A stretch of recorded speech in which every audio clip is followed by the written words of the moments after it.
ورحمة الله وبركاته. بسم الله الرحمن الرحيم.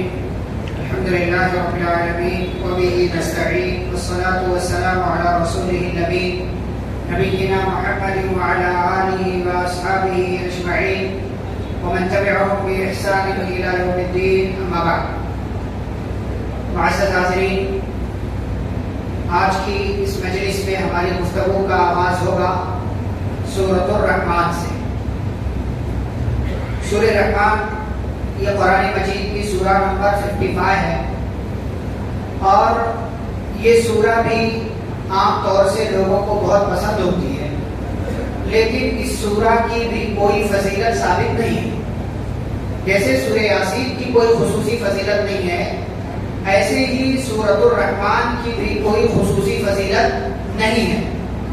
اب لوگوں کو سننے میں پڑھنے میں اچھا لگتا ہے، ایک الگ مسئلہ ہے، لیکن یہ ہے کہ اس کی کوئی خاص فضیلت نہیں کہ سورہ رحمان پڑھنے سے یہ ہوگا، سورہ رحمان پڑھنے سے وہ ہوگا. ایسی کوئی بات اس سورہ کے حوالے سے ثابت نہیں. اس سورہ کی خصوصیت یہ ہے جو پڑھتے وقت ہے وہ یہ کہ بار بار اللہ رب العالمین نے ایک جملے کو دہرایا، فَبِأَيِّ آلَاءِ رَبِّكُمَا تُكَذِّبَانِ، کہ اے انسانوں اور جناتوں، تم اپنے رب کی کون کون سی نعمتوں کو جھٹلاؤ گے. اس سورہ کے اندر اللہ رب العالمین نے بنیادی طور سے 5 چیزیں ذکر کی ہیں. وہ 5 چیزیں کیا ہیں؟ ایک تو اللہ نے اپنا تعارف بیان کیا ہے، دوسرے اللہ رب العالمین نے انسانوں کی تخلیق کا تذکرہ کیا ہے، تیسرے اللہ رب العالمین نے قیامت کا تذکرہ کیا ہے کہ قیامت کے دن میزان قائم کیا جائے گا، اور چوتھے یہ کہ اسی میں اللہ نے اپنے احسانات وغیرہ بھی گنوائے ہیں. چوتھے یہ کہ اللہ نے جنت میں ملنے والی نعمتوں کا ذکر کیا ہے، اور پانچویں یہ کہ اللہ نے جہنم میں ملنے والی سزاؤں اور عذاب کا تذکرہ کیا ہے. یہ 5 باتیں. اچھا، یہی 5 باتیں سورۃ الواقعہ میں بھی ہیں جو اس کے بعد کی سورہ ہے، سورہ نمبر 56. دونوں میں یہ جو ہے دونوں ایک جیسی ہیں، لیکن سورۃ الرحمن میں ترتیب کچھ ہے اور سورۃ الواقعہ میں ترتیب کچھ اور ہے.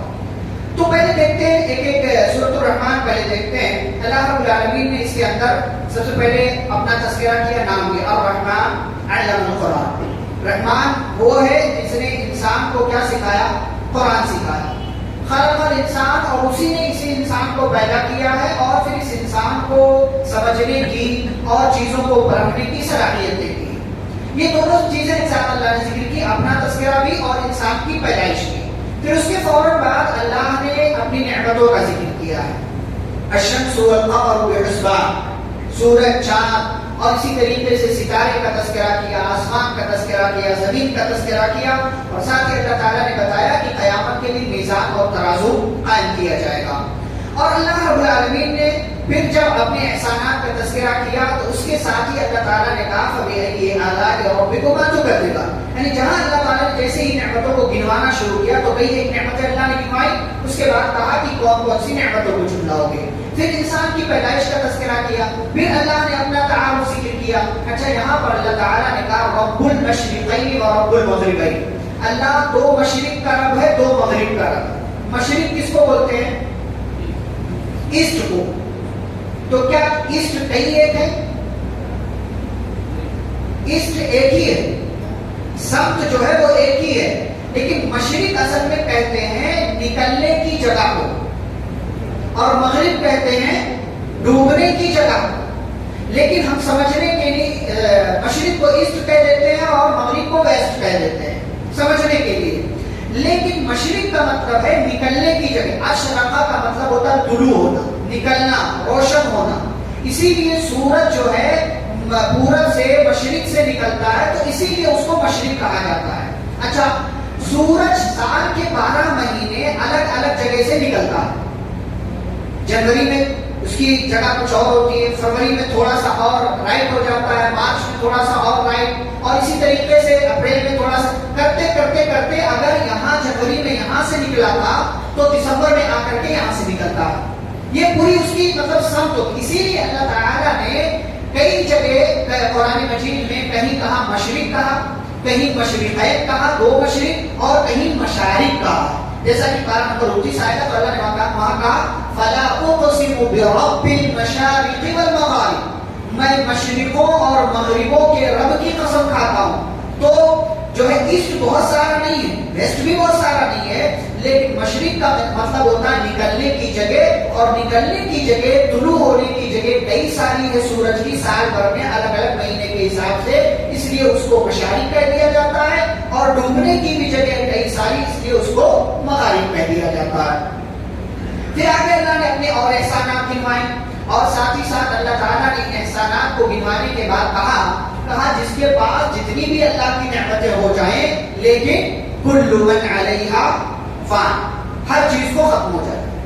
جس کے پاس کتنا بھی کچھ ہوگا ختم ہو جانا ہے، فنا ہو جانا ہے. بقا کس کو ہے؟ وَيَبْقَى وَجْهُ رَبِّكَ ذُو الْجَلَالِ وَالْإِكْرَامِ، آپ کے رب کو بقا حاصل ہے، اور جس کو اللہ چاہے گا وہ باقی رہے گا، جس کو اللہ چاہے گا وہ باقی رہے گا. لیکن فنا ہر ایک کا مقدر ہے، فنا ہر ایک کو ہونا ہے، مر ہر ایک کو جانا ہے، اس دنیا سے چلے جانا، بلکہ اس دنیا کو بھی ختم ہو جانا ہے، اس آسمان کو، اس زمین کو بھی ختم ہو جانا ہے. دوسرا اللہ تعالیٰ آسمان لائے گا، دوسری زمین لائے گا، یہ زمین یا آسمان سب چینج کر دیے جائیں گے. یوم تبدل الارض غیر الارض والسماوات، اللہ تعالیٰ نے ذکر کیا. اس کے بعد اللہ تعالیٰ کہتے ہیں یسألہ من فی السماوات والارض، آسمان و زمین کے تمام لوگ، تمام مخلوق کس سے مانگتے ہیں؟ اللہ سے. کل یوم ہوا فی شأن، کتنا شاندار جملہ اللہ نے کہا.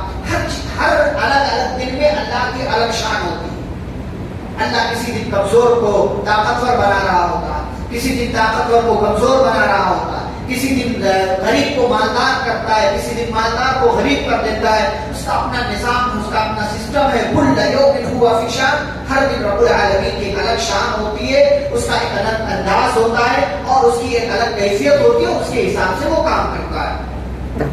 پھر آگے اللہ تعالیٰ نے قیامت کا تذکرہ کیا، اور قیامت کے دن کے تذکرے میں بات بتائی، فرمایا یعرف المجرمون بسیماہم، مومن قیامت کے دن نبی صلی اللہ علیہ وسلم اپنی امت کے لوگوں کو پہچانیں گے. کیسے پہچانیں گے؟ چہرے، ہاتھ اور پیر چمک رہے ہوں گے. کیوں؟ وضو کی وجہ سے. تو جتنا زیادہ جو وضو کرے گا اتنا زیادہ اس کا چہرہ، اس کا ہاتھ، اس کا پیر چمکے گا، اور جو جتنا کم کرے گا اس کا اتنا ہی کم چمکے گا. تو نیک لوگوں کو، اچھے لوگوں کو ایسے پہچانا جائے گا کہ یہ اچھے لوگ ہیں، یہ نیک لوگ ہیں، یہ میری امت کے لوگ. برے لوگوں کو کیسے پہچانا جائے گا؟ یعرف المجرمون بسیماہم فیؤخذ بالنواصی والاقدام، اللہ نے فرمایا چہرے کے نشانات اور آثار سے مجرمین پہچان لیے جائیں گے.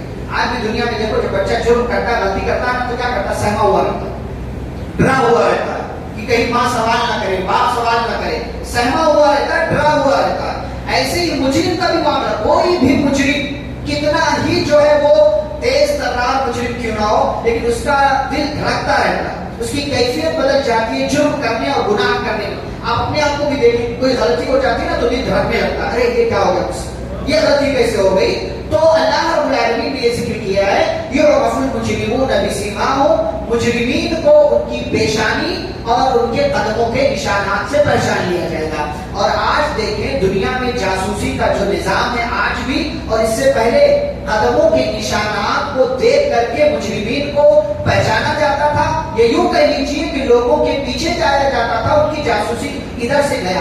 جنگلات میں انسان کہاں غائب ہو گیا، کیسے پہچانیں گے؟ یا تو اس کے قدموں کے نشانات سے، یا تو جانور جس جانور پر بیٹھا تھا اس کے قدموں کے نشانات سے. تو ان دونوں نشانیوں سے قیامت کے دن مجرمین پہچان لیے جائیں گے، اور انہیں ہانک کر کے جہنم کی طرف لے جایا جائے گا اور کہا جائے گا جاؤ اس میں داخل ہو جاؤ. پھر اس کے بعد اللہ تعالیٰ نے جنت کا تذکرہ کیا ہے. اچھا، جنت کے تذکرے میں یہاں بھی اللہ تعالیٰ نے خاص بات بیان کی، جس کو ہم 23ویں رات میں آپ کے سامنے ہم نے ذکر کیا تھا تفصیل کے ساتھ. اس کے بعد والی سورہ میں بھی اللہ نے جنت کی نعمتوں میں اس خاص چیز کا تذکرہ کیا ہے. اور وہ خاص چیز کیا ہے؟ حوروں کا تذکرہ اللہ رب العالمین نے کیا ہے. حوروں کی کئی ایک صفات ہم نے بیان کی تھی. حور کا مطلب کیا ہوتا ہے؟ حور کا مطلب کیا؟ سارے لوگوں کو حور چاہیے، لیکن مطلب کیا ہوتا ہے؟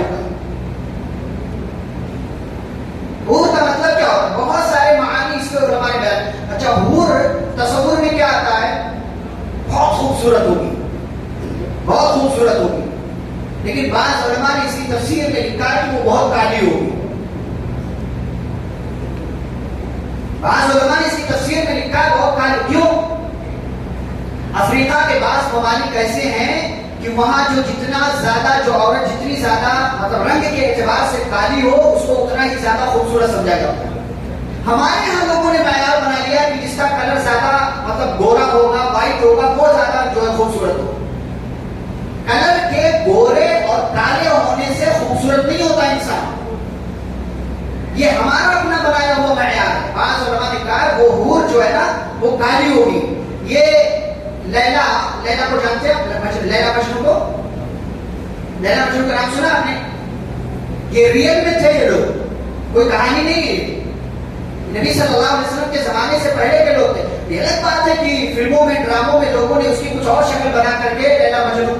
کوئی فوٹو نہیں لے گا ادھر، کوئی ویڈیو لائیو وائیو نہیں کرے گا یہاں پر. تو نبی صلی اللہ علیہ وسلم کے زمانے سے پہلے کے لوگ ہیں. تو یہ لیلا جو تھی نا جب یہ اپنے ماں باپ کے یہاں پیدا ہوئی، لیلا کا تصور آتا ہے تو بہت اچھی رہی ہوگی نا، اسی لیے مجنون پاگل ہوا، اسی لیے مجنون اس کے چکر میں پڑا نا. لیلا اتنی کالی تھی کہ اس کے ماں باپ نے اس کا نام لیلا رکھا. لیل کا مطلب رات ہوتا ہے، اور رات گوری ہوتی کہ کالی ہوتی؟ کالی ہوتی. تو لیلا کالی تھی اس لیے اس کا نام اس کے ماں باپ نے لیلا رکھا. لیل سے لیلا ہے. اور ہمارے یہاں تصور آتا ہے لیلا بڑی خوبصورت رہی ہوگی اسی لیے مجنون پاگل ہوا اس کے پیچھے. نہیں، تو ایسے ہی حور جب ذہن میں نام آتا ہے بہت خوبصورت. خوبصورتی رنگ خوبصورتی کا معیار نہیں ہے. رنگ کا گورا ہونا یا رنگ کا کالا ہونا اس سے انسان خوبصورت نہیں ہوتا. چہرے کی بناوٹ، حیات، کیفیت یہ ایک اور چیز ہوتی ہے جس کو ہم دھیان میں نہیں لاتے ہیں.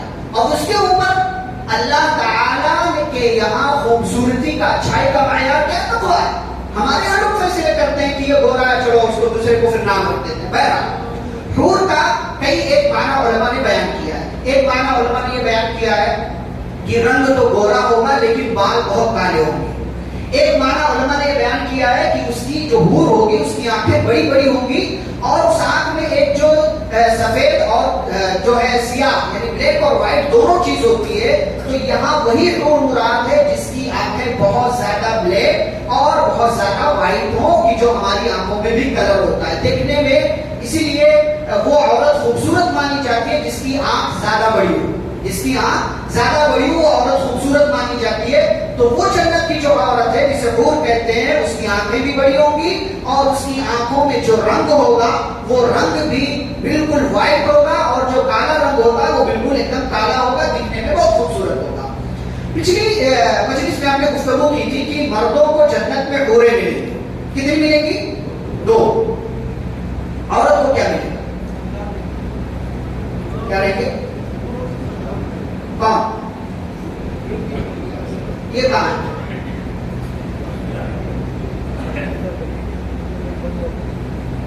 حوروں کو کیا، عورتوں کو کیا ملے گا جنت میں؟ سوال آتا ہے، ذہن میں آتا ہے، آنا چاہیے. چل ایک بات میں بتاتا ہوں. سب سے پہلی بات، جب جنت کا نام آئے، جنت کی چیزوں کا تذکرہ ہو تو اس کو دنیا کے حساب سے مت پرکھیں.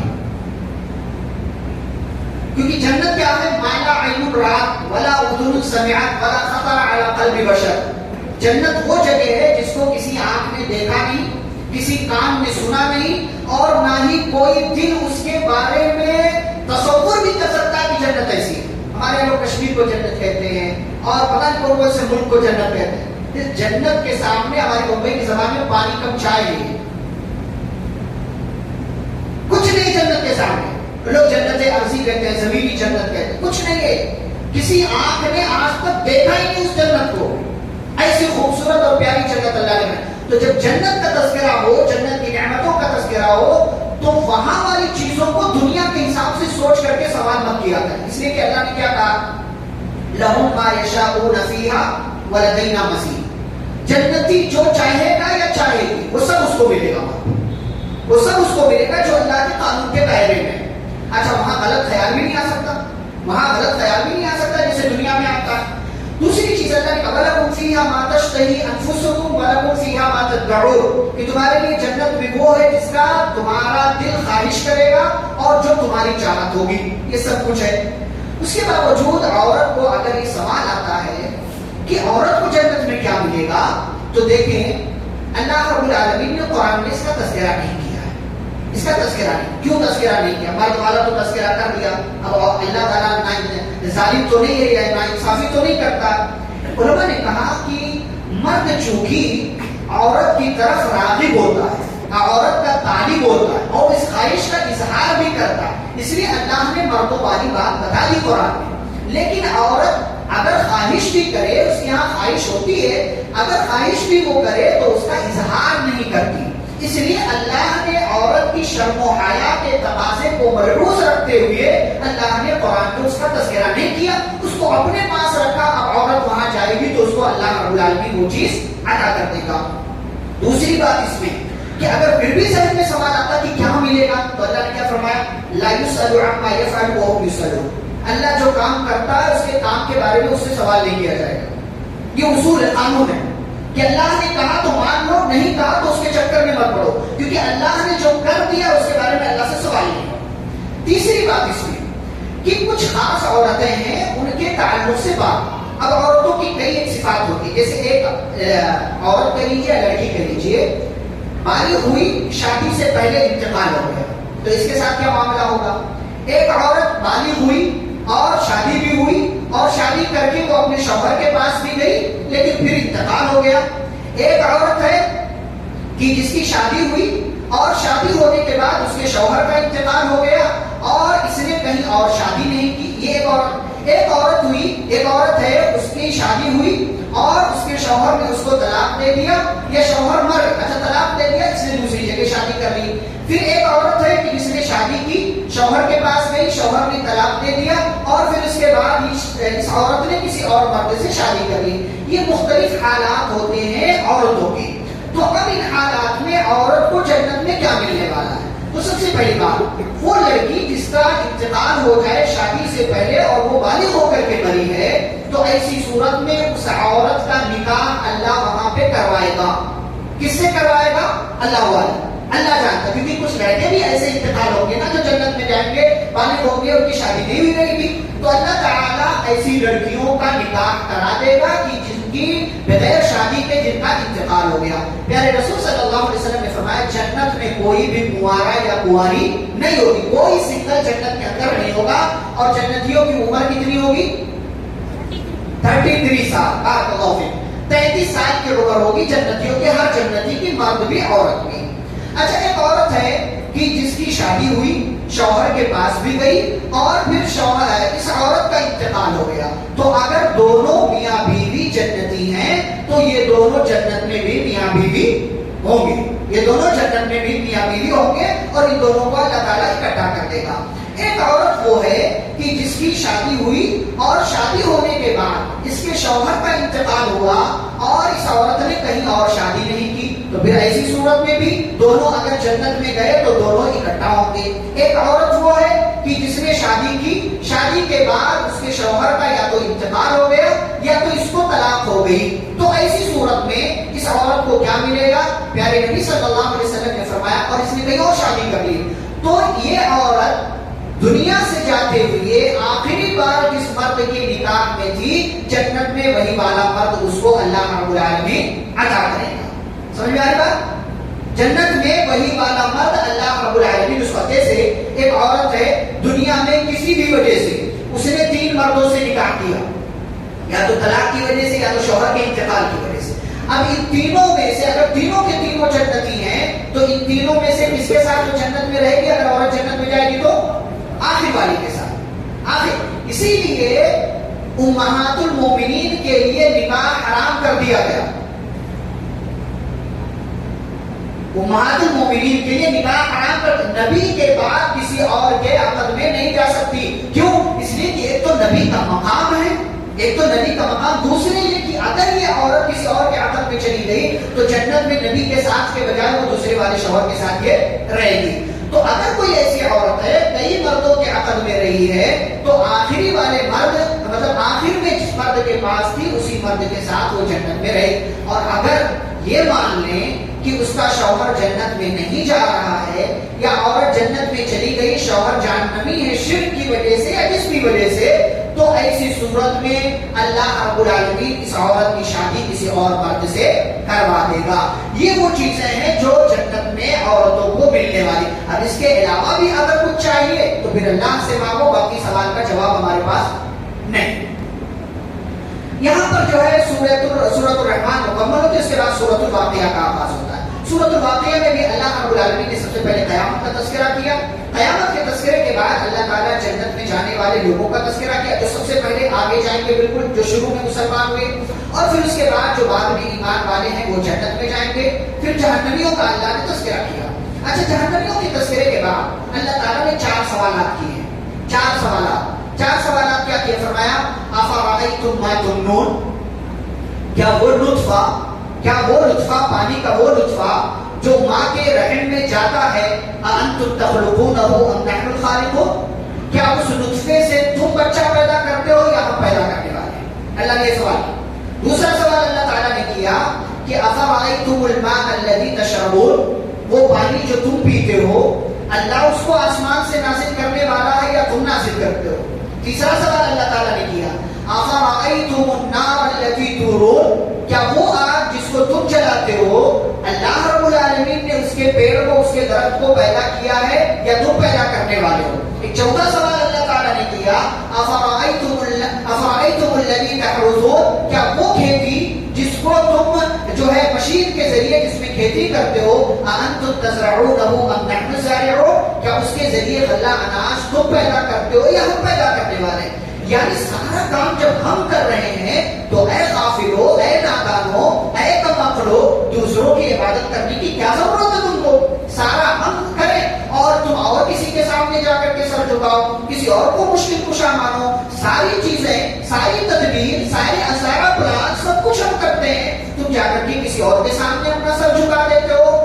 نحن جعلناها تذکرة ومتاعا للمقیم, اللہ فرماتے ہیں ہم نے اس کو نصیحت کے لیے بنایا ہے, جو یقین کرے اس کے لیے اس میں بہت ساری نصیحت ہے. فسبح باسم ربک العظیم, لہذا آپ اپنے عظیم رب کے نام کی تسبیح بیان کیجیے. اس کے بعد سورۃ الحدید کا آغاز ہوتا ہے. حدید کا مطلب کیا ہوتا ہے؟ لوہا. حدید کا مطلب لوہا. اس سورہ میں اللہ تعالیٰ نے لوہے کا تذکرہ کیا ہے اور لوہے کے فوائد بیان کیے ہیں. شروع میں اللہ تعالیٰ نے اپنی صفات بیان کی اور اپنی صفات بیان کرتے ہوئے ایک اہم چیز اللہ نے بتایا, هو الاول والآخر والظاہر والباطن. فرمایا اللہ ہی اول ہے, آخر ہے, ظاہر ہے, باطن ہے. ایک لڑکا کلاس میں فرسٹ اور لاسٹ دونوں نہیں ہو سکتا. فرسٹ اور لاسٹ دونوں نہیں ہو سکتا. اللہ رب العالمین اول بھی ہے, اللہ آخر بھی ہے. اول کس حساب سے, اس سے پہلے کچھ نہیں, آخر کس حساب سے, اس کے بعد کچھ نہیں. یہاں ہارنے جیتنے کے حساب سے اول آخر والی بات نہیں ہے. یہاں جو کلاس میں لڑکا ہوتا ہے, یہاں پوزیشن یعنی ترتیب کے حساب سے اللہ اول, اس سے پہلے کچھ نہیں تھا, اللہ آخر, اس کے بعد کچھ نہیں ہے. قیامت آئے گی, سارے لوگ ختم ہو جائیں گے, دنیا ختم ہو جائے گی, کون رہے گا صرف اللہ رب العالمین. تو اللہ آخر, اللہ اول, اللہ ظاہر. ظاہر کا مطلب اللہ سے اوپر کچھ نہیں ہے. ظاہر کیا ہوتا ہے؟ ظاہر مطلب جو چیز دکھ رہی ہو. تو دکھتی کون سی چیز ہے؟ جو اوپر ہو.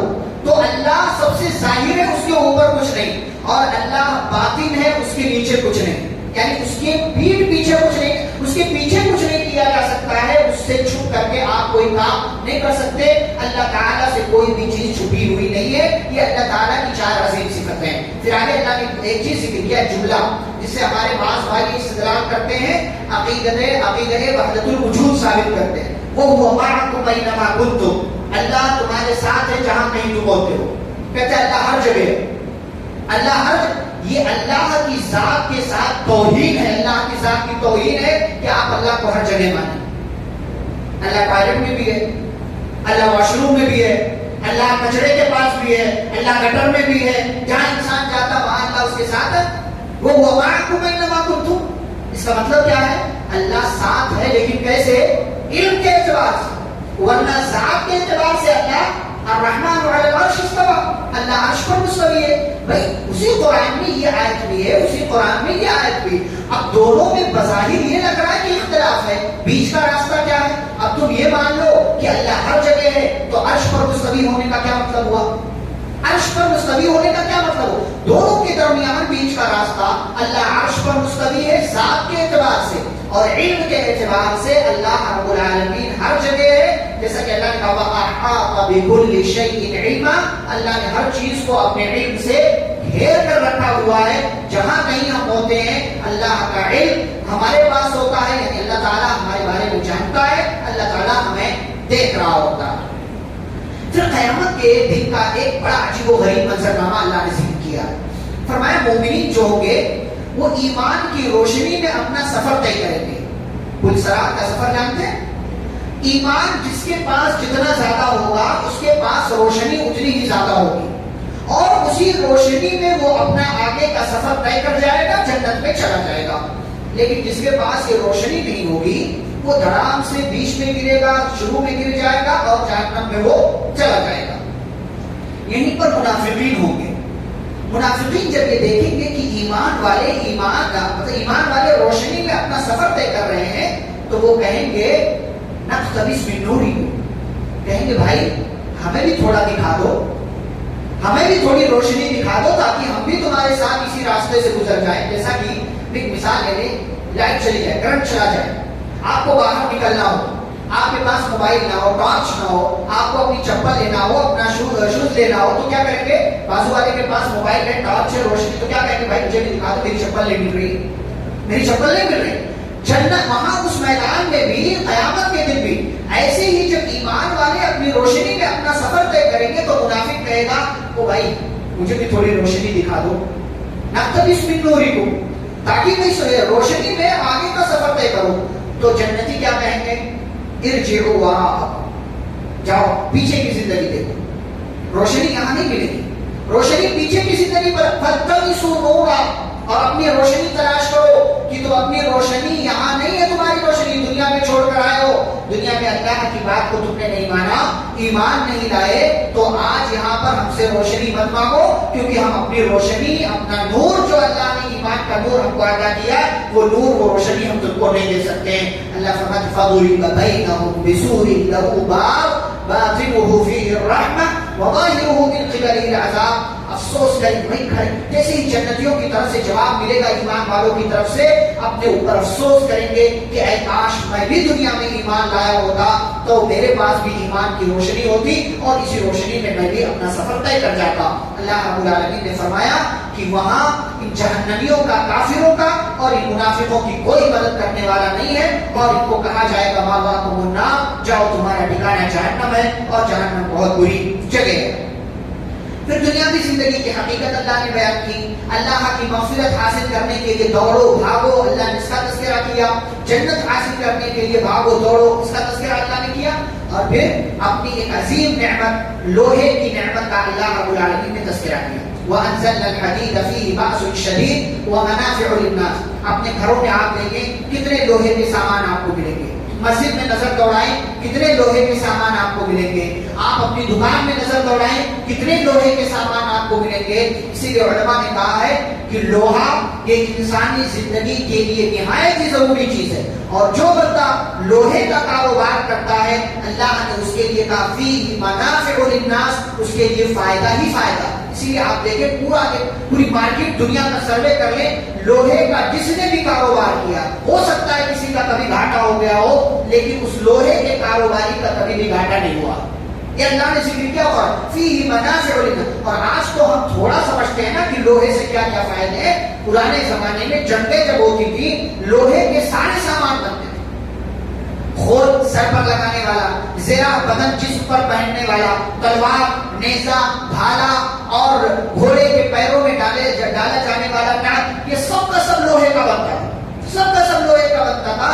آج ہم لوہے کی افادیت کو کم سمجھیں، لیکن پہلے زمانے میں اور جہاں کا یہ سسٹم آج کل بھی ہے وہاں ان ساری چیزوں کو ہم آسانی سمجھ سکتے ہیں. ایسے ہی آپ دیکھیں جو ہتھیار آج کل بنائے جاتے ہیں ان ہتھیار میں بھی لوہے کا استعمال کیا جاتا ہے. تو یہ لوہے کے فوائد ہیں اور اتنا فائدہ ہے کہ اللہ نے لوہے کے نام سے مکمل ایک سورہ رکھا. جیسے نحل یعنی شہد کے نام پر اللہ تعالیٰ نے ایک سورہ رکھا کیونکہ شہد میں بہت سارا فائدہ ہے, ایسے ہی حدید یعنی لوہے کے نام پر بھی اللہ نے ایک سورہ رکھی ہے. یہاں پارہ نمبر 27 مکمل ہوتا ہے, اس کے بعد پارہ نمبر 28 کا آغاز ہوتا ہے. اور پارہ نمبر 28 میں سب سے پہلی سورہ کون سی ہے؟ سورۃ المجادلہ. سورۃ المجادلہ, اس کی مجادلہ کا مطلب ہوتا ہے بحث کرنے والی, جدال بحث کرنے والی. ایک عورت کا تذکرہ بالکل شروع ہوئی نے نبی صلی اللہ علیہ وسلم کے پاس آ کر کے ایک مسئلہ پوچھا, نبی نے نہیں بتایا تو بحث کرنے لگی. کون سی تھی وہ عورت؟ خولہ بنت ثعلبہ رضی اللہ تعالیٰ عنہ اپنے شوہر اوس بن صامت رضی اللہ تعالیٰ عنہ کا مسئلہ لے کر کے آئی ہوئی تھی. تو مسئلہ کیا تھا؟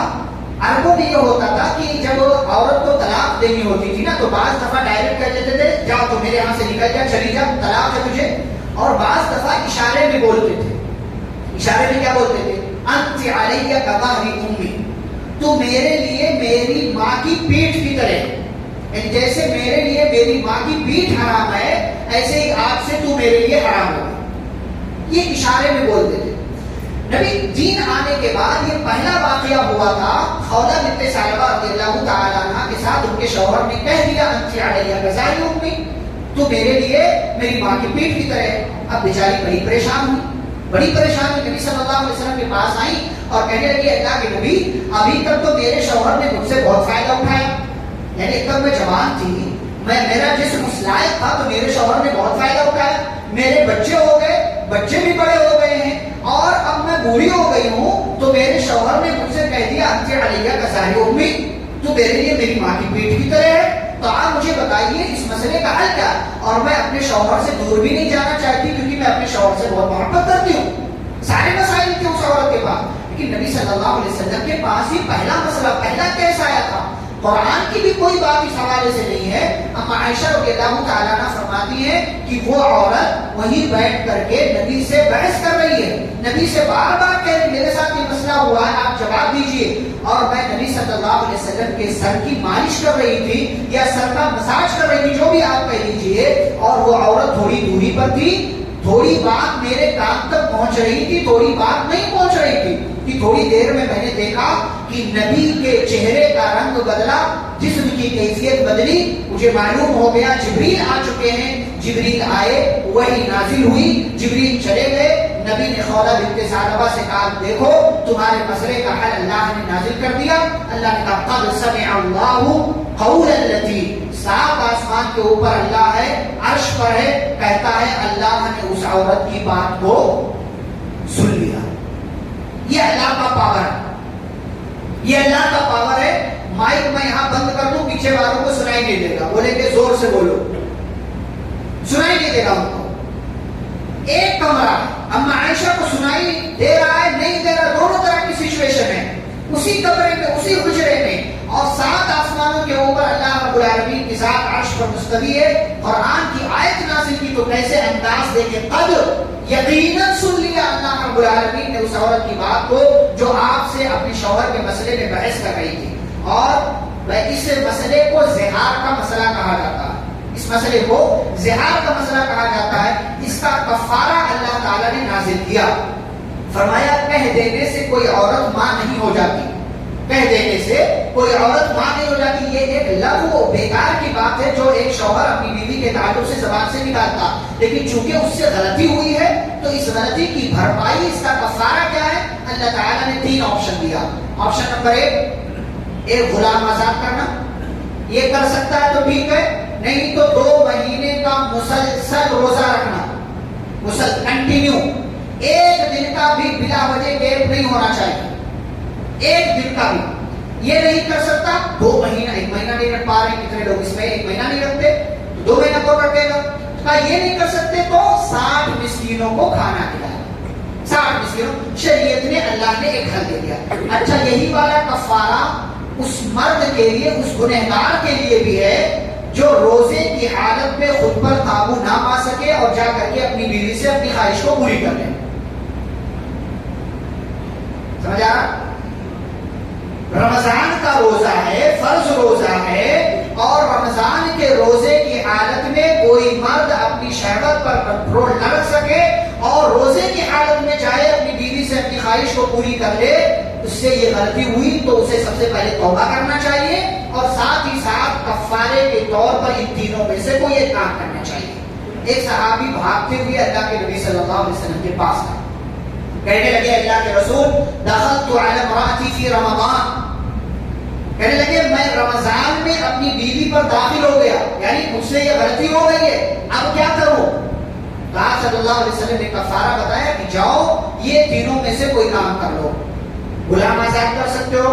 کہا نہیں اللہ کے نبی میں غریب آدمی ہوں، غلام کیسے آزاد کروں گا؟ کہا اچھا ٹھیک. 2 مہینے کا مسلسل روزہ رکھ سکتے ہو؟ کہا میرا جسم قابل نہیں ہے کہ 2 مہینے روزہ رکھوں. کہا 60 مسکینوں کو کھانا کھلا سکتے ہو؟ کہا غریب آدمی ہوں، 60 مسکین کو ہمارے گھر میں جو ہے کھانے کے لالے پڑے، 60 مسکین کو کھانا کیسے کھلاؤ؟ اچھا ٹھیک ہے بیٹھے رہو. بیٹھے رہو. جب بیٹھے رہے تھوڑی دیر کے بعد نبی کے پاس آتے رہتے تھے صدقے وغیرہ کا سامان اور دیگر چیز. تھوڑی دیر کے بعد ایک صاحب نے کھجور کا ایک ٹوکرا بھیج دیا، نبی کے پاس آیا. نبی صلی اللہ علیہ وسلم نے فرمایا یہ لو اور جاؤ مدینہ کے غریبوں میں صدقہ کر دو. کیا کہتے ہیں؟ کیا کہتے ہیں اللہ کے نبی؟ کیا اپنے سے زیادہ غریب پر؟ کیا یعنی وہ کہنا چاہ رہے تھے مجھ سے زیادہ غریب کوئی ہے ہی نہیں اس مدینہ میں، مجھ سے زیادہ غریب پورے مدینہ میں کوئی ہے ہی نہیں ہے. نبی مسکرائے اور کہا کہ اچھا ٹھیک ہے لے جاؤ اور خود کھا لو، اپنے گھر والوں کو کھلا دو، تمہاری طرف سے ایک کفارہ ہو جائے گا. تو روزے کی حالت میں پہلے تو یہ غلطی نہیں کرنا آپ کو، یہ بہت گناہ کا کام. فرض روزہ رمضان کے حالت میں آپ ہیں اپنی شہوت پر اپنے آپ پر کنٹرول رکھیں، جذبات پر کنٹرول رکھیں، اور ساتھ ہی ساتھ اگر کسی سے غلطی ہو جائے اللہ سے توبہ کریں، بعد میں اس روزے کا کفارہ اس روزے کی قضا کریں گے. اور پھر ساتھ ہی ساتھ ان تینوں میں سے ایک آپشن تو ہے ہی آپ کے پاس غلام آزاد کرنے والا، تو 2 ہی آپشن بچتے ہیں، یا تو 2 مہینے مسلسل روزہ رکھیں یا 60 مسکین کو آپ کھانا کھلائیں. ان دونوں آپشن میں سے کوئی ایک لے سکتے ہیں. اچھا اگر کوئی بہت غریب نہیں کر سکتا تو بھائی کسی کے یہاں جائیے، اس کے سامنے مسئلہ رکھیے، وہ آپ کے مسئلے کا حل نکالے گا. اس کے بعد آگے بڑھے تو اس سورہ میں اللہ رب العالمین نے مجلس کے آداب بتائے. مجلس کے آداب بتائے. مجلس کا ایک ادب یہ ہے کہ ہمیں مجلس میں جب ہم بیٹھے تو کوئی لایانی کام نہ کرے. بعض لوگ موبائل چلاتے ہیں، بعض لوگ میسج بھائی یہ کام، بعض لوگ یہیں بیٹھ بیٹھے بات ہے اچھا ٹھیک ہے آ رہا ہوں تھوڑی دیر میں آتا ہوں، مجلس میں ہوں، درس میں ہوں، مسجد میں ہوں، باہر جا کے بولو بھائی. یہاں بات ہوئی بعض لوگ 2 لوگ بیٹھے باتیں کرنے لگتے ہیں، 2 لوگ بیٹھ کر کے ہنسنے لگتے ہیں، مسکرا.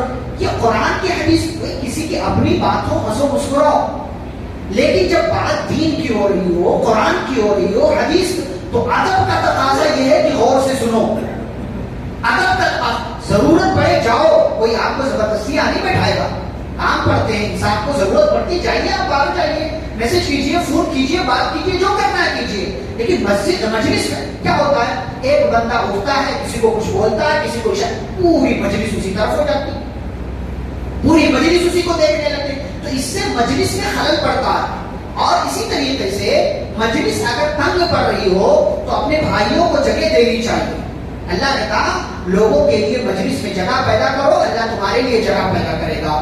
اور مجلس کا ایک ادب یہ ہے، اور آپ جانتے ہیں مجلس کی فضیلت کیا ہے. قرآن و حدیث کی باتیں ہو رہی ہو، کوئی ایسے ہی آ گیا ہو، بغیر نیت کے آ گیا ہو، تو اللہ کہتا ہے میں اس کو بھی معاف کر دیتا ہوں. اللہ کہتا ہے میں اس کو بھی معاف کر. تو فرشتہ کہتا ہے اللہ تعالیٰ اس کی نیت نہیں تھی آنے کی، بس آ گیا تھا، گزر رہا تھا، تو اللہ کہتا ہے کہ نہیں میں نے اس کو بھی معاف کر دیا. اور اللہ تعالیٰ ایسے لوگوں کا تذکرہ فرشتوں کے پاس کرتا ہے کہ دیکھو یہ میرے بندے جو قرآن و حدیث کی باتیں سن رہے ہیں، غور سے سن رہے ہیں، اور میری باتوں کو جو ہے بڑی محبت بڑی شوق سے سماعت کر رہے ہیں. کہ مجلس کے آداب ہے، ان کا خیال رکھنا چاہیے اور قرآن و حدیث کی باتوں کا احترام کرنا چاہیے. اسی لیے آگے پھر اللہ نے علم کی فضیلت بیان کی، علماء کی فضیلت بیان کی ہے کہ اللہ تعالیٰ ایمان والوں کے اور علماء کے جانکار لوگوں کے مقام کو بڑھاتا ہے. پھر اس کے بعد صحابہ کرام وغیرہ کی فضیلت اللہ رب العالمین نے بیان کی ہے اس سورہ میں آگے، اور یہیں پر اس سورہ کا اختتام ہوتا ہے. پھر سورۃ الحشر کا آغاز ہوتا ہے. حشر کا مطلب جمع ہونا، اکٹھا ہونا. اور اس سورہ کو ایک اور نام دیا جاتا ہے سورۃ النذیر یا سورہ بنی نذیر۔ مدینہ میں یہودیوں کے کتنے قبیلے تھے؟ 3 قبیلے تھے۔ جب نبی صلی اللہ علیہ وسلم مدینہ آئے، سب سے پہلے آپ نے کیا کام کیا؟ کیا بنایا؟ کیا بنایا؟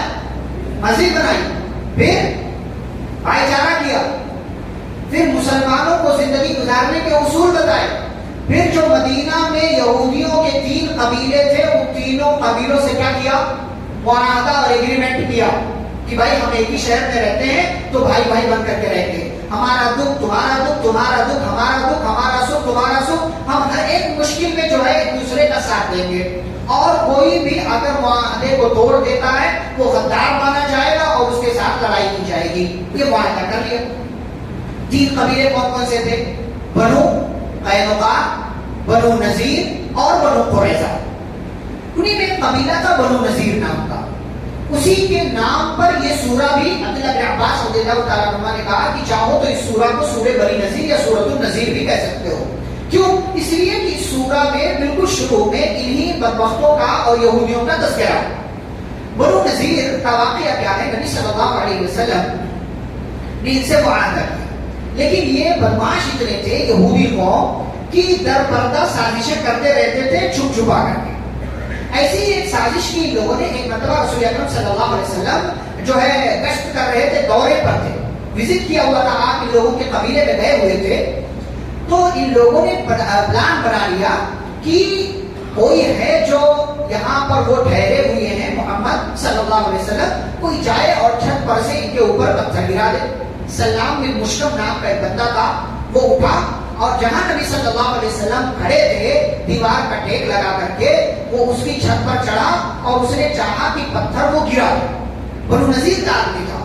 آپ صلی اللہ علیہ وسلم کے پاس جبریل آئے، آپ کو اطلاع دی، پیارے نبی صلی اللہ علیہ وسلم فوراً تیزی کے ساتھ وہاں سے نکلے اور جب اپنے علاقے میں پہنچے جہاں مسلمانوں کا علاقہ تھا، کیونکہ علاقے ڈیوائڈ تھے، قبیلہ جو ہے یہودیوں کا مسافات میں تھا اور مسجد نبوی کے قریب میں مسلمان آباد تھے، اور وہی انہی کے لوگوں کے درمیان منافق بھی رہا کرتے تھے، جو لوگ وہاں دیکھے وہ اچھے سے جانتے ہیں۔ تو آپ صلی اللہ علیہ وسلم تیزی سے اپنے علاقے کے پاس آئے، صحابہ کو تیار کیا اور کہا چلو بنو نذیر کے قلعے کو گھیرنا، اس لیے کہ یہودی جو تھے وہ قلعوں میں رہتے تھے۔ بنو قینقاع کا اپنا قلعہ، بنو نذیر کا اپنا قلعہ، بنو قریظہ کا اپنا قلعہ، اور اس قلعے میں ایسا نہیں کہ کوئی ایک گھر تھا اسی میں سارے لوگ رہتے، وہ گھر پورے شہر کے جیسا ہوتا تھا، پورے شہر، اسی میں مارکیٹ ہے، اسی میں مکانات ہیں، اسی میں رہنے کی جگہ ہے، اسی میں جو کچھ بھی ہے ضرورت تھی اس زمانے کی ساری چیزیں موجود، اور یہودیوں کا پوری مارکیٹ پر اس وقت کنٹرول تھا، پوری مارکیٹ پر اس وقت کنٹرول تھا، اور مالدار بھی وہی تھے، جنگوں میں مال سپلائی وہی کرتے تھے، سود پر سامان، پیسے، رقم، سونا چاندی وہی دیا کرتے تھے، اور جنگوں کی آگ کو بھڑکانے کے لیے کبھی ان کو قرضہ دیا کبھی ان کو قرضہ دیا، سارا کام یہ کرتے تھے۔ اور مدینہ میں اوس اور خزرج جو 2 قبیلے تھے ان کے درمیان ہمیشہ لڑائی رہی۔ کیوں لڑائی رہی؟ انہی یہودیوں کی کارستانی تھی، لیکن جب نبی صلی اللہ علیہ وسلم آئے تو اوس اور خزرج کو بھائی بھائی بنا دیا، اور یہی انصاری صحابہ کہلاتے ہیں۔ تو بنو نذیر اپنے قلعوں میں جو ہے رہتے تھے۔ آپ صلی اللہ علیہ وسلم نے صحابہ کی ایک ٹیم تیار کی اور نئے پورے قلعے کو آپ صلی اللہ علیہ وسلم نے گھیر لیا، جس کو محاصرہ کہتے ہیں، محاصرہ کر لیا، اور ادھر سے منافقوں کا سردار، کیا نام اس کا؟ عبداللہ بن ابی، یہ درپردہ سازشیں کرتا رہا بنو نذیر کے لوگوں سے کہہ کر کے کہ گھبرانا نہیں، پریشان نہیں ہونا، سرنڈر نہیں کرنا، ہاتھ نہیں ڈالنا، ہاتھ جو ہے اپنے آپ کو جو ہے حوالے نہیں کر دینا، ہم باہر سے تمہاری مدد کریں گے، اندر سے تم اپنا دفاع، اپنا ڈیفنس کرتے رہو۔ اسی سلسلے میں کئی دن گزر گئے اور مسلمانوں کو ایسا لگا کہ لگتا ہے یہ محاصرہ لمبا ہوگا، لیکن پھر اللہ تعالیٰ نے ان یہودیوں کے بنو نذیر قبیلے کے لوگوں میں اللہ تعالیٰ نے رعب ڈال دیا، خوف ڈال دیا، اور نہ جانے ان کے دل میں کیا بات آئی کہ انہوں نے سرنڈر کر دیا۔ نبی صلی اللہ علیہ وسلم کے پاس پیغام بھیجا کہ آپ جو چاہیں فیصلہ کریں، ہم ہتھیار ڈالنے کو تیار ہیں۔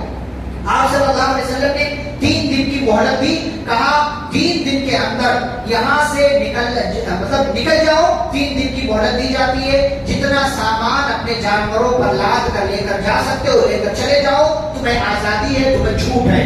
اب 3 دن کا موقع ملا تو بنو نذیر جو قبیلہ تھا یا یہ یہودی نا گھر بنانے میں بڑے ماہر تھے اس زمانے میں، اچھا خوبصورت گھر بنا رکھا تھا، محل ٹائپ کا، چھوٹی چھوٹی حویلی ٹائپ کا گھر بنا رکھا تھا.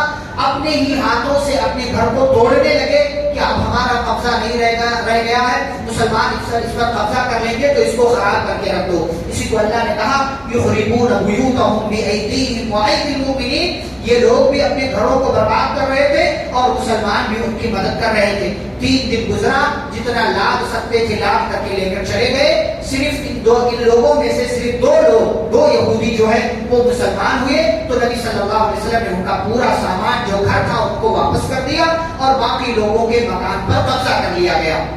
یہودیوں کو آپ صلی اللہ علیہ وسلم نے بھگا دیا.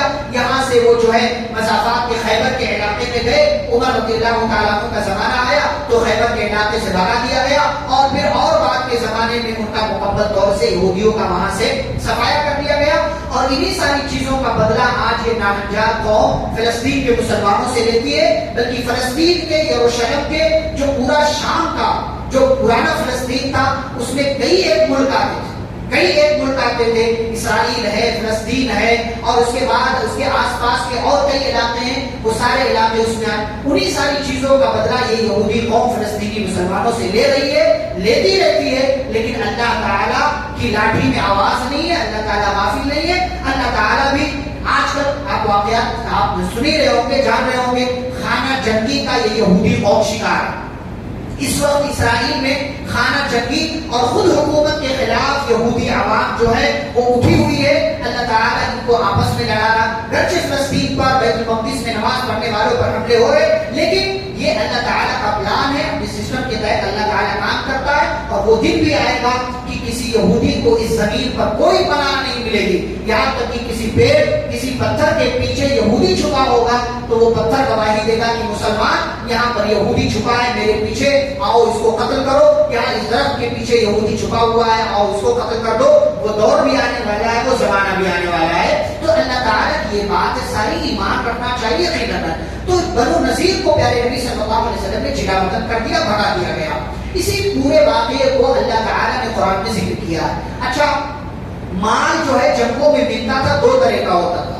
ایک مال جو جنگ میں ملتا تھا اس کو کیا بولتے تھے؟ مال غنیمت. یہ کون سا مال ہوتا تھا؟ جو لڑائی کے بعد ملتا تھا. اور ایک مال اور تھا جو جنگوں میں ہی ملتا تھا لیکن بغیر لڑائی کے ملتا تھا. اس کو مال فی کہتے ہیں. اس کو مال فی کہتے ہیں. ایک مال غنیمت جو لڑائی کے بعد ملے اور ایک مال فی جو بنا لڑائی کے دشمن ہتھیار ڈال دے وہ ایسے ہی مل جائے، اس کو مال فی کہتے ہیں. اللہ تعالیٰ نے اس سورہ میں آگے مال فی کا تذکرہ کیا ہے اور پھر مہاجرین اور انصار کی فضیلت بیان کیا ہے اللہ نے. لیکن اس سے پہلے ایک اصول، نہایت ہی سنہرا اصول اللہ تعالیٰ نے دے دیا. وما آتاکم الرسول فخذوہ وما نہاکم عنہ فانتہوا، کہ جو رسول تمہیں دے وہ لے لو اور جس سے رسول تمہیں منع کرتے اس سے رک جاؤ. یہ ایک مسلمان کی زندگی کا پہلا اصول ہونا چاہیے ایمان لانے کے بعد کہ رسول کی جو بات ہے سرنڈر. آمنا وصدقنا، ہم مانیں گے، ہم تصدیق کریں گے. یہ نہیں کہ ہمارے امام صاحب نے یہ کہا، فلانی صاحب نے یہ کہا تو یہ بات ایسی آئی تو وہ بات ویسی آئی تو اس طریقے سے آئی اس طریقے. اور نبی نے جس چیز سے منع کر دیا اس سے رک جاؤ، نبی کے طریقے کے خلاف مت جاؤ. لیکن یاد رہے نبی کی جو بات لینا ہے وہ نبی کے طریقے سے لینا ہے. نبی کی جو بات لینا ہے وہ صحابہ کے طریقے سے لینا ہے. ایسا نہیں ہے کہ کوئی غلط کر رہا ہو اور صحابہ نے نبی نے کہا ہے کہ اس کو منع کرو تو آپ اپنی مرضی سے جیسا طریقہ چاہے منع کریں. نہیں، نبی نے کہا جو طریقہ میں نے اختیار کیا، صحابہ کو جو طریقہ اسی طریقے پر منع کریں. اگر کوئی نبی کی سنت پر عمل نہیں کرتا ہے آپ کو زبردستی کرنے کی ضرورت نہیں ہے کہ تم اس پر عمل کرو، ایسا کرو ویسا. آپ غور کریں، جس نبی نے پوری زندگی لوگوں کو نرمی اور محبت سے دین کی طرف بلایا ہو، آج اسی نبی کا ماننے والا لوگوں کے ساتھ سختی کرے تو کیا واقعی وہ نبی کا ماننے والا؟ وہ نبی کے طریقے کو اپنانا. جیسا نبی ہے، اگر آپ داروغہ نہیں ہیں، آپ اپنے بچے کو ایک حد تک سمجھاتے ہیں لیکن جب آپ دیکھتے کہ بچہ نہیں مان رہا تو کیا کر دیتے؟ چھوڑ دیتے اس کو. جا بھائی تیری مرضی، تیری قسمت، جب تو بگڑے گا تو اپنا بگاڑے گا، میرا کچھ نہیں بگاڑے گا. ایسے ہی ہے، آپ کسی کو کچھ سمجھائیں، محبت سے سمجھا دیں، پیار سے سمجھائیں. ماننا نہ ماننا اس کی ذمہ داری. یہی نبی کا طریقہ تھا. آپ صلی اللہ علیہ وسلم نے کسی پر ٹھوکا نہیں, کسی کے ساتھ زبردستی نہیں کی. تو جو نبی نے دیا وہ لو, اور جس سے نبی نے منع کیا اسے رک جاؤ. پھر مہاجرین اور انصار کی فضیلت اللہ تعالیٰ نے بیان کی, اور مہاجرین اور انصار کی فضیلت بیان کرنے کے بعد اللہ تعالیٰ ایک دعا سکھاتے ہیں. وہ دعا کیا ہے؟ آپ دیکھیں, شیعہ صحابہ کو گالیاں دیتے ہیں, صحابہ کو گالیاں. صحابہ کو اگر درمیان سے نکال دو تو ہم مسلمان بچتے ہیں. صحابہ کو درمیان سے نکال دو, ہماری کوئی حیثیت نہیں. اور انہی صحابہ کو شیعہ اور شیعہ کے راستے پر چلنے والے اور بعض انجینئر کو سن کر کے بعض صحابہ کو لوگ گالیاں دینے والے بن چکے ہیں. امیر معاویہ ویسے تھے, امیر معاویہ ویسے تھے, ابو سفیان ایسے تھے, فلانے ایسے تھے, ڈبانے ویسے تھے, فلانے صحابی کا نام لے کر قانون تشریح کرنا, اعتراض کرنا. میں نے اس سے پہلے بھی کہا, آج پھر کہہ رہا ہوں, صحابہ کے بعد آنے والے کائنات کے تمام لوگ مل کر کے بھی کسی ایک صحابی کے ایک ادنا مقام تک نہیں پہنچ سکتے. آپ جن کو جانتے ہو, جن کو اچھا مانتے ہو, سارے لوگوں کو ملا لے, ایک جگہ رکھ دے, یہ سارے مل کر کے نبی کے کسی ایک صحابی کے مقام تک نہیں پہنچ سکتے. وہ آنکھیں کہاں سے لاؤ گے جن آنکھوں نے نبی کا دیدار کیا ہو؟ وہ کان کہاں سے لاؤ گے جنہوں نے نبی کی گفتگو کو سنا ہو؟ وہ بدن کہاں سے لاؤ گے کہ جنہوں نے نبی کی گفتگو کو سن کر کے اس کو اپنی عملی زندگی میں داخل کیا ہو؟ اور وہ مجلسیں کہاں سے لاؤ گے کہ جس مجلس میں بیٹھنے والے صحابہ تھے, جس مجلس کے سردار نبی تھے, جس مجلس میں بولنے والے نبی تھے, اور جس مجلس میں کان لگا کر سننے والے صحابہ کی شان نرالی, صحابہ کا مقام نرالا. صحابہ وہ ہیں جن کے بارے میں اللہ کہتا رضی اللہ عنہم ورضوا عنہ. اور آج صحابہ کو گالیاں دینے والے کتنے ہمارے اپنے لوگوں میں یہاں وہاں سے سن کر کے پیدا ہو گئے لوگ. اللہ نے اسی لیے کہا کہ جو لوگ صحابہ کے بعد آئیں انہیں صحابہ کے تعلق سے دعا کرنا چاہیے. صحابہ کا ایمان ہمارے لیے معیار ہے. صحابہ سے جو محبت کرتا وہی مومن, اور جو صحابہ سے نفرت کرے وہ یا تو کافر ہے, یا تو منافق ہے, یا تو فاسق و فاجر ہے. اللہ تعالی نبی صلی اللہ علیہ وسلم نے حدیث میں اس کو ذکر کیا, کیا دعا سکھائی؟ ربنا اغفر لنا ولاخواننا الذين سبقونا بالایمان. کہ اے ہمارے رب تو ہمیں معاف کر دے, ہمارے ان بھائیوں کو معاف کر دے جو ہم سے پہلے ایمان لائے. ولا تجعل في قلوبنا غلا للذين آمنوا. یہ سورۃ الحشر کی آیت نمبر 10 میں اللہ تعالیٰ نے یہ دعا ذکر کی. فرمایا اے اللہ ہمارے دلوں میں ہمارے ایمان والے بھائیوں کے تعلق سے کوئی کینہ, کپٹ, جلن, حسد, کڑھن کچھ بھی مت بنا. ربنا انک رؤوف رحیم. اے ہمارے رب تو مہربان ہے, تو رحم کرنے والا ہے. تو ہمیں نبی کے صحابہ کے لیے یہ دعا کرنی چاہیے اور اس دعا کو یاد کرنا چاہیے. پھر آگے اللہ تعالیٰ نے منافقوں کا تذکرہ کیا ہے, اور منافقوں کا تذکرہ کرنے کے بعد اللہ تعالیٰ ایمان والوں کو محاسبے کی دعوت دیتے ہیں. فرماتے یا ایھا الذین آمنوا اتقوا اللہ, اے ایمان والوں اللہ کا تقوی اختیار کرو. ولتنظر نفس ما قدمت لغد, اور ہر انسان یہ دیکھے کہ اس نے کل کے لیے کیا کیا ہے. پیارے نبی صلی اللہ علیہ وسلم نے حدیث کے اندر بیان کیا کہ ہوشیار چالاک وہی بندہ ہے جو موت کے بعد کی زندگی کی تیاری کرے. موت آنی ہے, ختم ہو جانا ہے, تو ہوشیار وہی ہے جو موت کے بعد کی زندگی کی تیاری کرے. اللہ نے کہا ہر انسان دیکھے کہ کل کے لیے اس نے کیا کیا ہے, آپ کیا کر رہے ہیں. ان موقعوں کو غنیمت جانیں, ان راتوں کو غنیمت جانیں, ان دنوں کو, رمضان کی مبارک ساعتوں کو غنیمت جانیں. یہاں وہاں لہو لہب میں, بات چیت میں, مارکیٹنگ میں, شاپنگ میں مت گزاریں. واللہ یہ مواقع بار بار نہیں آتے, ایسے حسین مواقع آپ کو بار بار نہیں ملتے. قدر کریں ان کی, اور ہر انسان یہ دیکھے کہ اس نے رمضان سے کتنا فائدہ اٹھایا, کل کے لیے کیا کیا ہے, آئندہ کے لیے کیا کر رہا ہے. ہر انسان کو غور کرنا چاہیے, قرآن کے مطابق زندگی گزارنا چاہیے, حدیث کے مطابق زندگی گزارنا چاہیے, اور اپنے آپ کو اللہ سے جوڑ کر کے رکھنا چاہیے. کون سا اللہ؟ هو اللہ الذی لا الہ الا هو, وہی اللہ ہے جس کے سوا کوئی سچا معبود نہیں. عالم الغیب والشہادہ, جو غیب کا, حاضر کا, سب کا جاننے والا. هو الرحمن الرحیم, وہی رحمان ہے, وہی رحیم ہے. پھر وہی اللہ جس کے سوا کوئی سچا معبود نہیں. وہ ملک, بادشاہ ہے. القدوس, پاک ہے. السلام, سلامتی دینے والا ہے.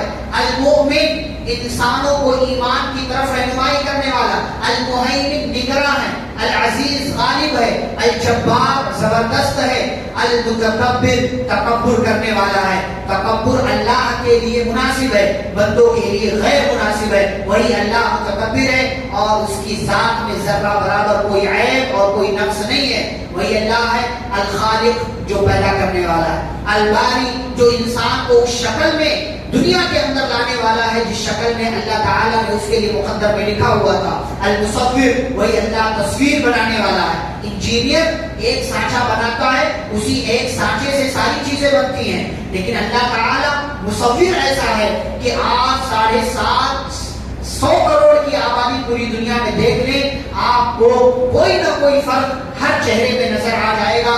750 کروڑ کی آبادی میں کوئی ایک بندہ بھی سیم ٹو سیم آپ کو دوسرے کے جیسا نہیں ملے گا، کاپی نہیں ملے گا۔ کہ اللہ کی کاریگری، اللہ کی قدرت ہے، لہ الاسماء الحسنی، اس کے لیے بڑے پیارے پیارے نام ہیں۔ اللہ کے ان ناموں کا واسطہ، وسیلہ، سورس لگا کر کے اس سے مانگو، اللہ تمہاری مانگوں کو پوری کرنے والا ہے۔ آج کی مجلس کی آخری سورۃ الممتحنہ، سورۃ الممتحنہ آزمائش والی سورہ۔ اس سورہ کے آغاز میں اللہ تعالیٰ نے ایک واقعہ ذکر کیا ہے۔ مکہ فتح کس سال ہوا؟ سن 8 ہجری، رمضان سن 8 ہجری میں۔ اس سے پہلے مسلمانوں اور کافروں کے درمیان کیا تھا؟ صلح، اس کا تذکرہ کل ہم نے کیا۔ مسلمانوں اور کافروں کے درمیان صلح ہو چکی تھی کہ 10 سال تک ہمارے درمیان جنگ نہیں ہوگی۔ تو کافروں کے مشرکین کے ساتھ ایک جو ہے قبیلہ تھا، اس زمانے میں حلیف ہوتے تھے، سپورٹر، تو ان لوگوں نے غداری کر دی اور مسلمانوں کے قبیلے پر حملہ کر دیا جو کہ مکہ ہی میں رہتا تھا۔ اب صلح ختم، جو معاہدہ تھا، ایگریمنٹ، وہ ٹوٹ گیا۔ نبی صلی اللہ علیہ وسلم کو معلوم ہوا تو آپ نے مکہ پر حملہ کرنے کا پلان بنایا، 10,000 صحابہ کو تیار کیا۔ ایک صحابی تھے حاتب بن ابی بلتع رضی اللہ تعالیٰ عنہ۔ جب ان کو یہ معلوم ہوا، اچھا نبی نے کہا تھا کہ کسی کو معلوم نہیں چلنا چاہیے، ہم اچانک جائیں گے مکہ پر حملہ کریں گے، مکہ والوں پر۔ حاتب بن ابی بلتع رضی اللہ عنہ اکیلے مدینہ میں تھے صحابی، اور ان کا باقی گھرانہ مکہ میں تھا، اور مکہ میں ان کا اپنا کوئی ایسا نہیں تھا جو ان کے گھر والوں کی حفاظت کرے۔ تو انہوں نے ایک لیٹر لکھا، اس لیٹر میں ایک پیغام لکھا مکہ والوں پر احسان کرنے کی۔ نیت بری نہیں تھی ان کی، احسان کرنے کے لیے کہ مکہ والوں پر احسان کر دوں گا تو مکہ والے میرے گھر والوں کی حفاظت کریں گے۔ انہوں نے ایک لیٹر لکھا کہ محمد صلی اللہ علیہ وسلم پر تم پر حملہ کرنے کا پلان بنا رہے ہیں۔ خط دیا ایک عورت کو، وہ عورت خط لے کر کے جا رہی تھی، آپ صلی اللہ علیہ وسلم کے اوپر وحی نازل ہوئی، اللہ تعالیٰ نے بتا دیا کہ ایسا اور ایسا واقعہ ہو چکا ہے۔ آپ صلی اللہ علیہ وسلم نے حضرت علی، مقداد بن عمرو یا مقداد بن اسود، عمار، زبیر، کئی صحابہ کو بھیجا کہ جاؤ وہ عورت فلاں جگہ روضہ خاص پر ملے گی، اس عورت سے ملو، اس کے پاس ایک لیٹر ہے، وہ لے کر کے ہمارے پاس آ جاؤ۔ یہ صحابہ پہنچے، اس عورت سے ملاقات ہوئی، عورت سے کہا کہ وہ خط ہمیں دے دو۔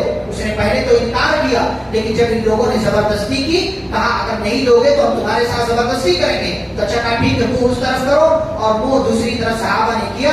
تو اس نے عورت نے جوڑے میں، بالوں کے جوڑے میں اس خط کو چھپا رکھا تھا، نکالا اور صحابہ کو دیا۔ صحابہ لے کر کے نبی صلی اللہ علیہ وسلم کے پاس پہنچے، دیکھا تو اس میں خط ہے، کس کی طرف سے؟ حاتب بن ابی بلتع کی طرف سے۔ سارے صحابہ ناراض ہو گئے کہ ہمارے درمیان کا رہنے والا ہمارا ساتھی غداری کر رہا ہم سے غداری۔ بظاہر ذہن میں یہ بات آئی ان کے، حضرت عمر رضی اللہ تعالیٰ عنہ اللہ کے نبی حکم دے اس کی گردن مار دو، اس کی گردن مار۔ نبی صلی اللہ علیہ وسلم نے فرمایا کہ عمر ٹھنڈے ہو جاؤ، پرسکون ہو جاؤ، کیا تمہیں پتا نہیں کہ یہ بدر میں شریک تھے، یہ بدری صحابی ہیں، اور بدری صحابہ کے تعلق سے اللہ نے کہا کہ اللہ نے سارے بدر میں جتنے صحابہ موجود تھے سب کو اللہ نے معاف کر دیا، سب کو اللہ نے۔ تب جا کر کے عمر رضی اللہ عنہ ٹھنڈے پڑے۔ پھر آپ صلی اللہ علیہ وسلم نے حاتب بن ابی بلتع رضی اللہ عنہ کو بلایا اور کہا حاتب کیا مسئلہ ہے، کیوں تم نے یہ کام کیا؟ ہم نے راز رکھنے کو کہا تھا، اس راز کو ظاہر کرنے کا تم نے پلان بنا لیا، یہ خط بھیج رہے تھے، کیا وجہ تھی بتاؤ مجھے۔ تو حضرت حاتب بن ابی بلتع رضی اللہ تعالیٰ عنہ نے کہا اللہ کے نبی بس ایسی بات تھی کہ یہاں مدینہ میں جتنے لوگ ہیں ان کے رشتہ دار مکہ میں ہیں، دیگر جو لوگ ہیں ان کی حفاظت ہو جاتی، لیکن میرا مکہ میں کوئی اور نہیں ہے، صرف میرے گھر والے ہیں، تو کون ان کی حفاظت کرتا؟ گھر والوں کی محبت میں آ کر کے اللہ کے نبی میں نے خط بھیجا تھا تاکہ مکہ والوں پر احسان کروں گا تو یہ لوگ میرے گھر والوں کی حفاظت کریں گے۔ اللہ نے یہ پیغام دیا، فرمایا یا ایھا الذین آمنوا لا تتخذوا عدوی وعدوکم اولیاء، فرمایا دین کے معاملے میں اگر کوئی میرا اور تمہارا دشمن ہے تو اس کو اپنا دوست مت بناؤ۔ دین کے معاملے میں اگر کوئی دشمن ہے اور وہ اس دشمنی کو ظاہر کرتا ہے، مسلمانوں سے نفرت کا اظہار کرتا ہے، تو کسی بھی صورت میں آپ کو ایسے لوگوں سے دوست نہیں بنانا۔ ہاں دنیاوی معاملات میں جو نارمل لوگ ہیں، جو سخت مزاج کے نہیں ہیں، جو تشدد والے نہیں ہیں، ایسے لوگوں کے ساتھ آپ اٹھنا بیٹھنا رکھیں، کاروبار رکھیں، ساری چیزیں رکھیں، لیکن جو لوگ سخت ترین دشمن ہیں، دشمنی کا اظہار کرتے ہیں، مسلمانوں سے نفرت کرتے ہیں، اسلام سے نفرت کرتے ہیں اور جو ہے اسلام کی تعلیمات کو جو ہے خراب کرنے کی کوشش کرتے ہیں، ایسے لوگوں سے آپ کو دوستی تعلق ایسے لوگوں سے نہیں رکھنا ہے۔ یہ اللہ نے پیغام دیا اور اس کے بعد پیارے نبی صلی اللہ علیہ وسلم گئے اور پھر مکہ فتح ہوا، اور مکہ فتح ہو جانے کے بعد بہت سارے لوگ مسلمان، اس کا پورا اپنا ایک الگ واقعہ ہے۔ اچھا جب مسلمان ہوئے تو مسلمان ہونے والوں میں بہت ساری خواتین بھی تھی، تو آخر میں اس سورہ کے اخیر میں اللہ تعالیٰ نے وہی ذکر کیا ہے کہ اللہ کے نبی صلی اللہ علیہ وسلم سارے لوگوں سے بیعت لیتے تھے، سارے لوگوں سے۔ اچھا نبی جب ہوتے تھے تو کسی معاملے پر بیعت لی جاتی تھی، نبی چلے گئے تو خلیفہ بیعت لیتے تھے۔ اچھا جب خلیفہ ختم ہو گئے تو پھر بیعت کا سسٹم بھی ختم ہو گیا، بیعت کا سسٹم بھی ختم ہو گیا۔ آج بھی ہمارے یہاں بعض لوگ صوفیہ حضرات بیعت لیتے ہیں اور کہتے ہیں یہ وہی بیعت ہے، بھائی ہم امیر ہیں، ہم سے بیعت دو۔ کیا یہ امیر ویسے ہی امیر ہے؟ کیا یہ امیر ویسے؟ وہاں بیعت اس لیے نہیں جاتی تھی کہ ہر اچھے اور برے وقت میں ساتھ دو گے، مخالفت نہیں کرو گے، غداری نہیں کرو گے، ہم برا کام کریں گے ہمیں ٹوک دو گے۔ آج کیا مسئلہ کیا ہے؟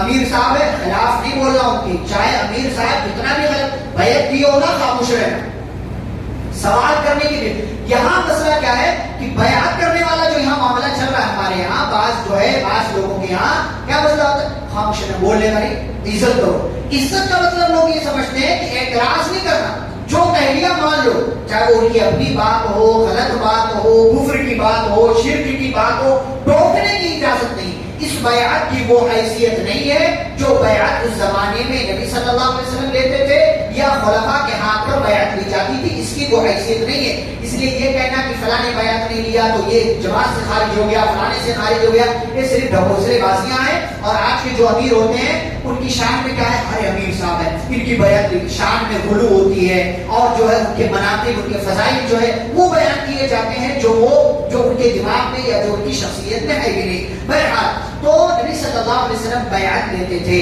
عورتوں سے بھی بیعت لیتے تھے، مردوں سے بھی۔ مردوں سے بیعت لیتے ہوئے مصافحہ کرتے تھے، ہاتھ ملاتے تھے کہ ہاتھ پر ہاتھ رکھ کر بیعت کرو، لیکن عورتوں سے آپ صلی اللہ علیہ وسلم نے کبھی ہاتھ نہیں ملایا۔ ایک صحابیہ نے پوچھا اے اللہ کے نبی آپ مردوں سے تو مصافحہ کر کے بیعت لیتے ہیں، کیا آپ ہم سے ہاتھ نہیں ملائیں گے؟ آپ صلی اللہ علیہ وسلم نے فرمایا انی لا اصافح النساء، میں عورتوں سے مصافحہ نہیں کرتا ہوں۔ ایسے ہی زبانی آپ صلی اللہ علیہ وسلم عورتوں سے بیعت لیتے تھے کہ وعدہ کرو اللہ کے ساتھ شرک نہیں کرو گے، کسی اپنی اولاد کو قتل نہیں کرو گے، چوری نہیں کرو گے، زنا نہیں کرو گے، اور کسی پر الزام مختلف باتوں پر بیعت کی جاتی تھی، اور ہر حال میں بھی اطاعت کرو، ان ساری باتوں پر بیعت کی جاتی تھی۔ پھر اللہ تعالیٰ نے ایمان والوں کو مخاطب کر کے کہا ایمان والوں ایسی قوم سے قطعی طور پر دوستی مت کرو جن پر اللہ کا غضب نازل ہوا ہے، جو اللہ رب العالمین کی شان میں گستاخی کرنے والے ہیں، جو نبی اکرم صلی اللہ علیہ وسلم کی شان میں گستاخی کرنے والے، ایسے لوگوں سے دوستی مت رکھو جو اللہ کے دشمن ہو، دین کے دشمن ہو، جو رسول کے دشمن ہو، ایسے لوگوں کی طرف کبھی بھی دوستی کا ہاتھ مت بڑھاؤ۔ یہاں پر سورۃ الممتحنہ مکمل ہوتی ہے اور اس کے بعد سورۃ الصف کا آغاز ہوتا ہے۔ آگے انشاءاللہ کل کی مجلس میں 12 نمبر 28 کا بقیہ حصہ اور 12 نمبر 29 کے کچھ حصے انشاءاللہ آپ کے سامنے ذکر کیے جائیں گے۔ اللہ رب العزت سے دعا ہے اللہ آپ سبھی کو قرآن و حدیث کی باتوں کو پڑھنے سمجھنے اور پر عمل کرنے کی توفیق عطا فرمائے، آمین۔ وصلی اللہ علی النبی الکریم، سبحانک اللہم و بحمدک، اشہد ان لا الہ الا انت، استغفرک و اتوب الیک۔ السلام علیکم ورحمۃ اللہ وبرکاتہ۔